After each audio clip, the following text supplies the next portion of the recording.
ছাত্ৰছাত্ৰীসকল, তোমালোকলৈ নতুন এটা ভিডিঅ' লৈ আহিলোঁ, নতুন এটা বিষয় লৈ। যিহেতু তোমালোকৰ বছৰেকীয়া পৰীক্ষা অনুষ্ঠিত হৈ আছে, সেই ভাবিলোঁ যে প্ৰশ্নকাকতসমূহ তোমালোকলৈ শ্বেয়াৰ কৰোঁ। মোৰ ভিডিঅ'সমূহে যদি তোমালোকক সহায় সহযোগ কৰে, মোৰ চেনেলটো ছাবস্ক্ৰাইব কৰিবা, ভাল লাগিলে লাইক শ্বেয়াৰ কমেণ্ট কৰিবলৈ পাহৰি নাযাবা।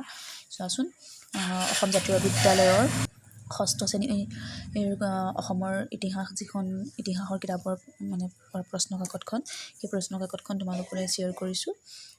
বেছি প্ৰশ্ন অহা নাই, তেনেই সৰু। চোৱাচোন, সম্পূৰ্ণ বাক্যত উত্তৰ লিখিব আহিছে তোমাৰ 8টা।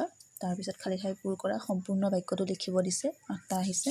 তাৰ পাছতে আহিছে উত্তৰ লিখা আহিছে তোমাৰ 2 নম্বৰীয়া 8টা। তাৰপিছত চমুটোকা আহিছে 3টা আহিছে তোমাৰ 3 নম্বৰকৈ।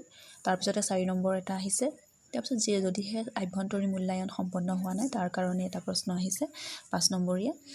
এইখনেই আছিলে তোমাৰ 6ষ্ঠ শ্ৰেণীৰ অসমৰ ইতিহাসৰ এই প্ৰশ্নকাকতখন বছৰেকীয়া পৰীক্ষাৰ 25-26ত।